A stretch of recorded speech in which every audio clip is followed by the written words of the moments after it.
The Golden Fish. Hello everybody, this is Natasha, and His Royal Highness Prince Bertie the Frog has commanded me to read you the story of the Golden Fish by the Brothers Grimm. Now, as it happens, when I was visiting Bertie and his friends by the pond this morning, I heard Colin the Carp grumping around as his usual way, moaning that there are never any stories on Story Nori about fish. "I call it downright unfair," he said. "We are always listening to Bertie drone on and on about frogs and princes and dragons. Quite frankly, does anyone care about stupid, ugly frogs? Even if they do all think that they used to be princes. Fish lead far more interesting and varied lives. Let's have a story about fish for once." "Yes, go on, Bertie," said Tim the Tadpole, who is a very silly tadpole at the best of times. "Let's have a story about fish." "And make it a good one," added Colin, "with plenty of excitement, magic and romance. Let the handsomest fish marry a princess." Now Bertie likes to think that he has a story for everyone and every occasion. But it took him a few moments to remember that he does in fact know a very good story called The Golden Fish. There was once a fisherman who lived with his wife in a pigsty, close by the seaside. The fisherman used to go out all day long a-fishing, and one day, as he sat on the shore with his rod, looking at the sparkling waves and watching his line, all of a sudden his float was dragged away deep into the water, and when he reeled in his line, he pulled out a golden fish. But the fish said, "Pray let me live. I am not a real fish. I am an enchanted prince. Put me in the water again and let me go."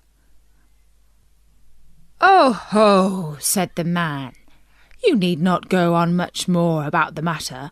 I will have nothing to do with a fish that can talk, so swim away, sir, as soon as you please." Then he put him back into the water, and the fish darted straight down to the bottom and left a long streak of blood behind him on the wave. When the fisherman went home to his wife in the pigsty, he told her how he had caught a golden fish, and how it had told him it was an enchanted prince, and how, on hearing it speak, he had let it go again. "Did you not ask it for anything?" said the wife.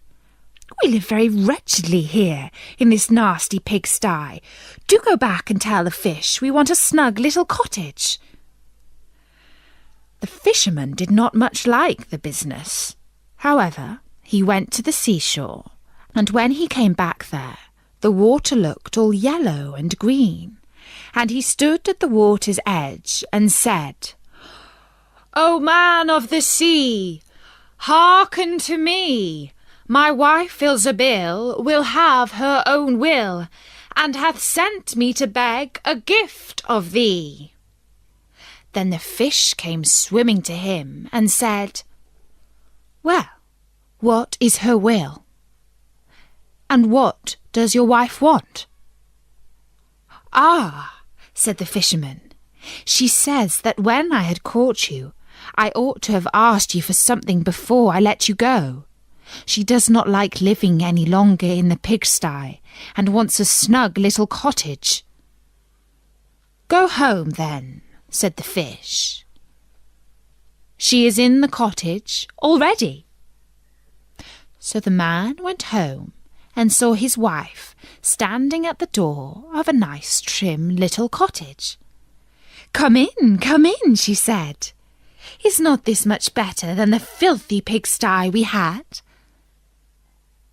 and there was a parlour, and a bedroom, and a kitchen, and behind the cottage there was a little garden, planted with all sorts of flowers and fruits, and there was a courtyard behind, full of ducks and chickens. "Ah," said the fisherman, "how happily we shall live now." "We will try to do so, at least," said his wife. Everything went right for a week or two, and then Dame Ilsebel said, "Husband, there is not nearly enough room for us in this cottage. The courtyard and the garden are a great deal too small.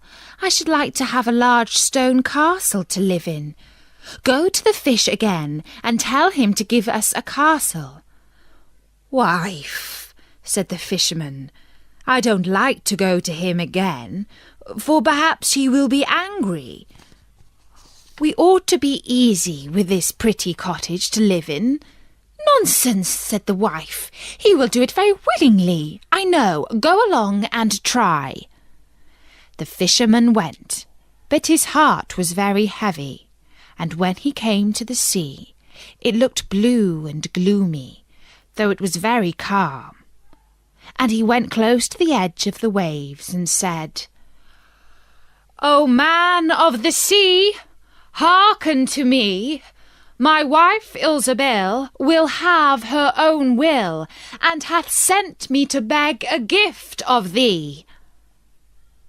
"Well, what does she want now?" said the fish. "Ah," said the man, dolefully, "my wife wants to live in a stone castle." "Go home, then," said the fish. "She is standing at the gate of it already." So away went the fisherman, and found his wife standing before the gate of a great castle. "See," said she, "is not this grand?" With that they went into the castle together, and found a great many servants there, and the rooms all richly furnished and full of golden chairs and tables. And behind the castle was a garden, and around it was a park, half a mile long, full of sheep and goats and hares and deer, and in the courtyard were stables and cow-houses.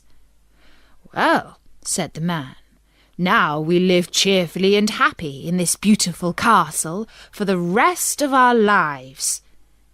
"Perhaps we may," said the wife, "but let us sleep upon it before we make up our minds to say that." So they went to bed. The next morning, when Dame Ilsebel awoke, it was broad daylight, and she jogged the fisherman with her elbow and said, "Get up, husband, and bestir yourself, for we must be king of all the land." "Wife, wife," said the man, "why should we wish to be the king?" "I will not be king." "Then I will," said she. "Wife," said the fisherman, "how can you be king? The fish cannot make you a king."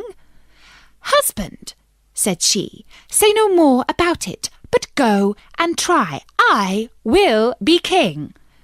So the man went away, quite sorrowfully to think that his wife should want to be king. This time the sea looked a dark grey colour, and was overspread with curling waves and the ridges of foam, as he cried out, "O man of the sea, hearketh to me. My wife Ilsebel will have her own will, and hath sent me to beg a gift of thee."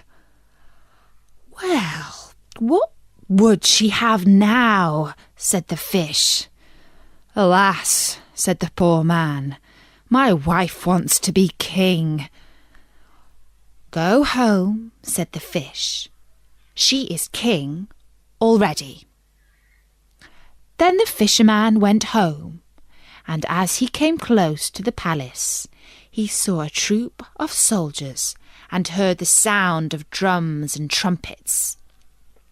And when he went in, he saw his wife sitting on a throne of gold and diamonds, with a golden crown upon her head, and on each side of her stood stood 6 fair maidens, each a head taller than the other. "Well, wife," said the fisherman, "are you king?" "Yes," said she, "I am king." And when he had looked at her for a long, long time, he said, "Oh, wife, what a fine thing it is to be king! Now we shall never have anything more to wish for as long as we live." "I don't know how that may be," said she. "Never is a long time. I am king, it is true, but I begin to be tired of that, and I think I should like to be emperor." "Alas, wife, why should you wish to be emperor?" said the fisherman. "Husband," said she, "go to the fish. I say I will be emperor." "Oh, wife," replied the fisherman, "the fish cannot make an emperor, I am sure, and I should not like to ask him for such a thing." "I am king," said Ilsebil, "and you are my slave. So go at once." So the fisherman was forced to go, and he muttered as he went along, "This will come to no good. It is too much to ask. The fish will be tired at last, and then we shall be sorry for what we have done." He soon came to the seashore, and the water was quite black and muddy, and a mighty whirlwind blew over the waves and rolled them about. But as he went as near as he could to the water's brink and said, "O man of the sea, hearken to me. My wife Ilsebil will have her own will, and hath sent me to beg a gift of thee." "What would she have now?" said the fish.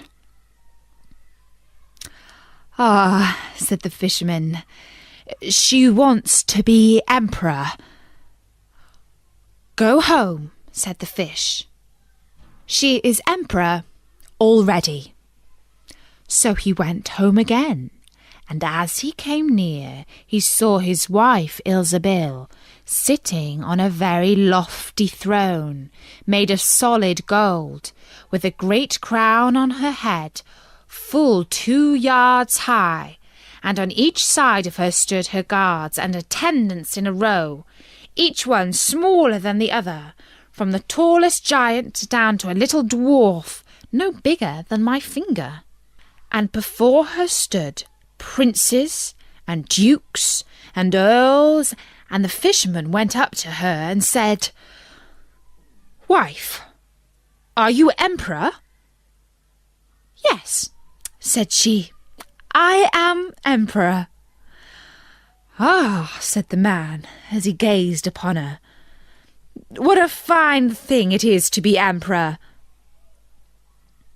"Husband," said she, "why should we stop at being emperor? I will be pope next." "Oh, wife, wife," said he, "how can you be pope? There is but one pope at a time in Christendom." "Husband," said she, "I will be pope this very day." "But," replied the husband, "the fish cannot make you pope." "What nonsense," said she. "If he can make an emperor, he can make a pope. Go and try him." So the fisherman went, but when he came to the shore, the wind was raging, and the sea was tossed up and down in boiling waves, and the ships were in trouble, and rolled fearfully upon the tops of the billows. In the middle of the heavens there was a little piece of blue sky, but towards the south all was red, as if a dreadful storm was rising. At this sight the fisherman was dreadfully frightened, and he trembled so that his knees knocked together. But still he went down to the shore and said, "O man of the sea, hearken to me. My wife Ilsebil will have her own will, and hath sent me to beg a gift of thee. What does she want now? Said the fish. Ah, said the fisherman, my wife wants to be Pope. Go home, said the fish. She is Pope already. Then the fisherman went home and found Ilsebil sitting on a throne that was 2 miles high, and she had 3 great crowns on her head, and around her stood all the pomp and power of the church, and on each side of her were 2 rows of burning lights of all sizes, the greatest as large as the highest and biggest tower in all the world, and the least no larger than a small rushlight. Wife, said the fisherman, as he looked at all this greatness, are you Pope? Yes, said she, I am Pope.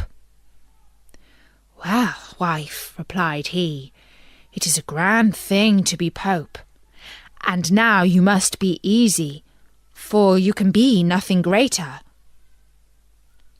I will think about that, said the wife. Then they went to bed. But Dame Ilsebil could not sleep all night for thinking what she should be next. At last, as she was dropping asleep, morning broke, and the sun rose. Ha! thought she, as she woke up and looked at it through the window. After all, I cannot prevent the sun rising.